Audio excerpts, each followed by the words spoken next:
और खबर यह है कि ब्रांडेड अनाज पर 5% जीएसटी का कारोबारियों ने विरोध किया है। कारोबारियों ने इस पूरे मुद्दे को लेकर के आज वित्त राज्य मंत्री संतोष गंगवार से मुलाकात की और कारोबारियों की ये डिमांड है कि इससे कारोबार को बड़ा नुकसान होगा और साथ ही कंज्यूमर को भी इससे नुकसान होगा। आइए सुनते हैं कि अनाज कारोबारी सुनील बलदेवा ने वित्त मंत्री से मुलाकात के बाद क्या कहा है। हम वित्त मंत्रालय में स्टेट मिनिस्टर श्री संतोष गंगवार जी से मिलने गए। हमने बेसिकली 3 पॉइंटों पे बात करी। एक जो यूनिट इन कंटेनर और ब्रांडेड पे उन्होंने जो पैक करने के बाद जो 5% जीएसटी का उन्होंने प्रपोजल दिया है 3 तारीख की मीटिंग में, उसका हमने विरोध किया था और हमने उसका कहा था कि सारी दालें जो है वो पैक की जाती है, चाहे वो गरीब खाओ, आम जनता खाओ, चाहे वो अमीर लोग खाओ, इसलिए सारे पे नहीं करके इसको ब्रांडेड पे हटाया जाए और दाल जो है वो पहले की तरह नॉन टैक्सेबल को रखा जाए।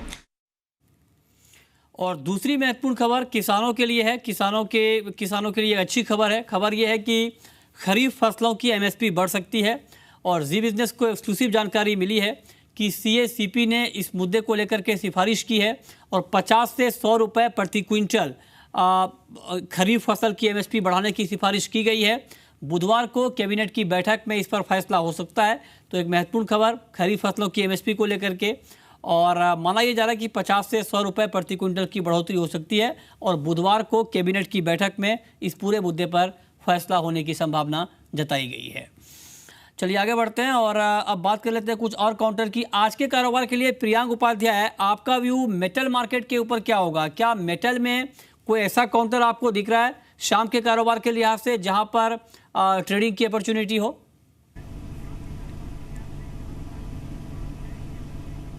देखिए, अमंग द बेस मेटल्स हम देख रहे हैं कि एक साइडवेज कंसोलिडेशन का पैटर्न्स इमर्ज हो रहा है। नेवरथलेस लेड एक कमोडिटी है जो एक नैरो रेंज में ट्रेड कर रही है।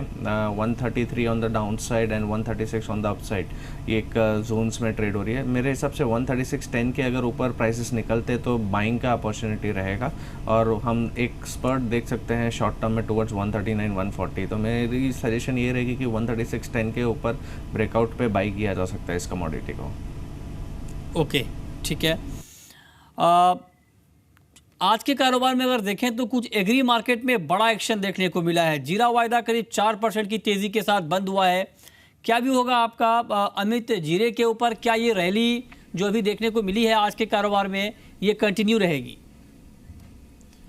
जी देखिए, पिछले हफ्ते भी जो एक स्टांस की बात हुई थी कि जीरा जो है एक बुलिश स्टांस है, इमीडिएट डाउनसाइड आ सकता है बट 17,000 नहीं ब्रेक करेगा। तो उसी तरह से 17,300 से प्राइजेस जोर से रिवर्स हुई है, 18,300 के आसपास क्लोज दिया है। मेरे हिसाब से ये रैली आगे बढ़ेगी। हो सकता है हमें वेरी शॉर्ट टर्म में 19,000 तक के भाव दिखें और थोड़ा मीडियम टर्म की बात करें तो 19,500 से 600 तक के भाव दिख सकते हैं। तो जीरा में अभी भी स्ट्रेंथ है। ओके, आप कह रहे हैं कि जीरा में अभी भी स्ट्रेंथ है। 18,600 का टारगेट आप देख पा रहे हैं। 18,100 के स्तर पर बाइंग की सलाह दी गई है अमित की तरफ से, लेकिन 17,850 का स्टॉप लॉस जरूर लगाएं। प्रियांक उपाध्याय, नेचुरल गैस के ऊपर इंट्राडे ट्रेडर को आप क्या सलाह देंगे?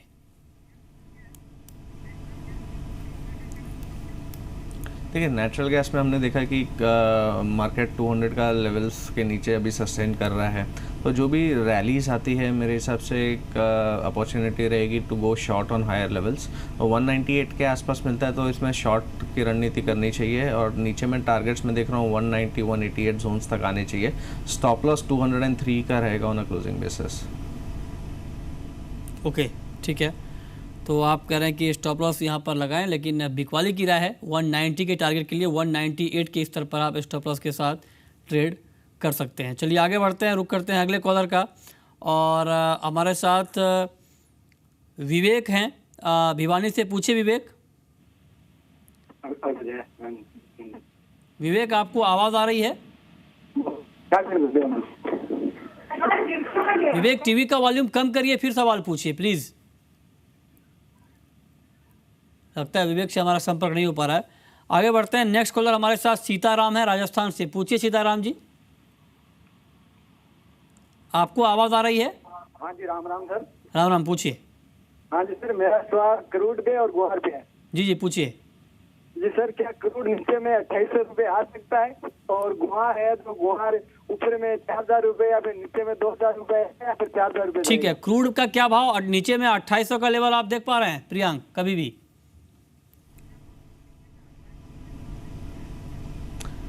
देखिए वो कहना बहुत इमेच्योर रहेगा अभी करंट लेवल्स पे। अभी मेरे हिसाब से स्टेप बाय स्टेप अगर हम देखें तो 3000 का एक लेवल क्रूशियल है। अगर उसके नीचे प्राइसेस सस्टेन करते हैं तो मुझे लगता है कि थोड़ा बहुत गिरावट आ सकता है इस काउंटर में। पर जब तक 3020 3000 सपोर्ट्स होल्ड होते हैं तो एक पहले मैं एक पुल बैक देख रहा हूँ अगेन टुवर्ड्स 3100 3150 जोन्स। ओके, ग्वार पर क्या लॉन्ग टर्म व्यू है आपका अमित? जी देखिए, लॉन्ग टर्म बेसिस 2900 3000 का जो कंसोलिडेशन हम देख रहे हैं पिछले साल से, वो काफ़ी स्ट्रॉन्ग सपोर्ट जोन है। और अगर ये इनिशियल फेज जो मंदी का है वो अगर होल्ड कर पाता है ये लेवल्स, तो दोबारा हमें हो सकता है 4100 4200 तक की रेंज जो रीसेंट हाइज है वो देखने मिल सकते हैं। ओके, ठीक है, चलिए आगे बढ़ते हैं और अब बात कर लेते हैं कुछ और काउंटर की। कैस्टर सीट के ऊपर अमित आपका व्यू क्या होगा? कैस्टर में आगे किस तरह का आउटलुक आप देख पा रहे हैं? देखिए, कैस्टर अभी भी एक डाउन ट्रेंड में ही है, मैं कहूँगा 4500 4600 एरिया में अभी भी काफ़ी स्टिफ रेजिस्टेंस है। फंडामेंटल्स भी कुछ खास इंप्रूव नहीं हुए हैं, तो जो ट्रेंड है वो कंटिन्यू रहने की उम्मीद है। और हो सकता है कि 4100 तक के भाव हमें शॉर्ट टू मीडियम टर्म में देखने मिल जाए। जो भी रैली आती है उस पर सेल करने की सलाह होगी। ओके, ठीक है, आप कह रहे हैं कि रैली में यहाँ पर सेल करना बेहतर रहेगा। जिंक और लेड, ये दोनों काउंटर आपको शॉर्ट टू मीडियम टर्म के लिए कैसे दिख रहे हैं प्रियांक?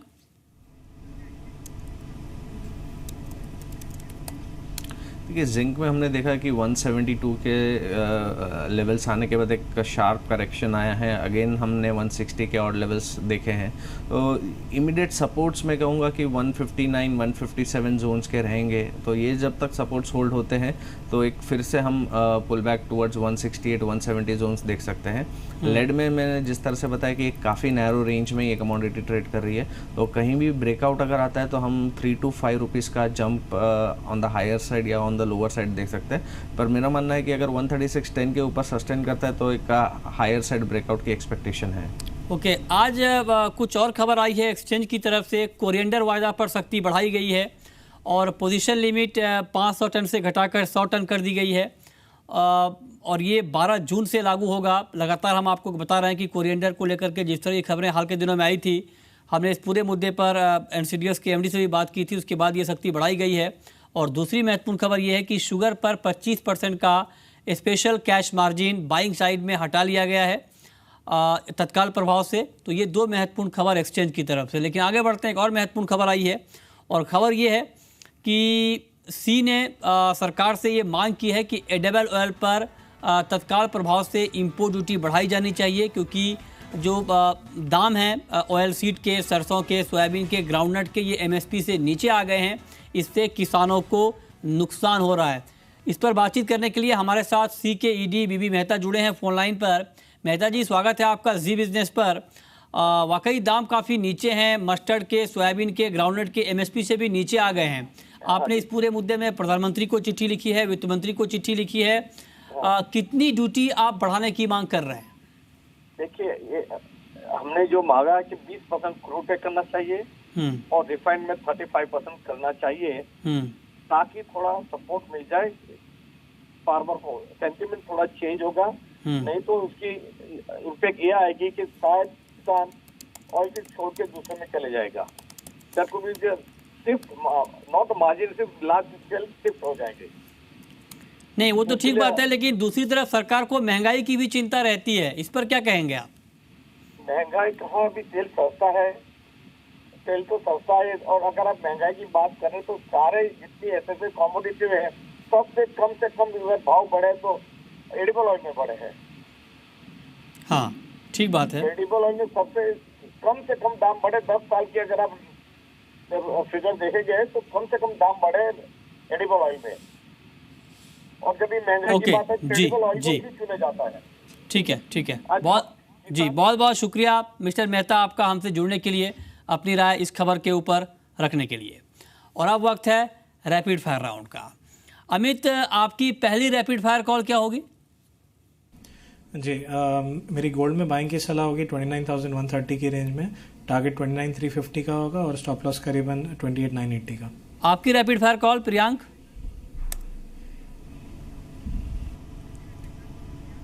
मेरी नेचुरल गैस में रहेगी 198 के आसपास सेल किया जा सकता है for targets of around 190 and 188। Okay ठीक है, आपकी आखिरी कॉल अमित। जी मैं भी नेचुरल गैस में सेल की सलाह देना चाहूँगा 196-9650 की जोन में। शॉर्ट टर्म टारगेट्स 191 के होंगे और स्टॉप लॉस 198.50 के आसपास रखा जा सकता है। ओके बहुत बहुत शुक्रिया अमित आपका और प्रियांका आपका भी इस पूरी जानकारी।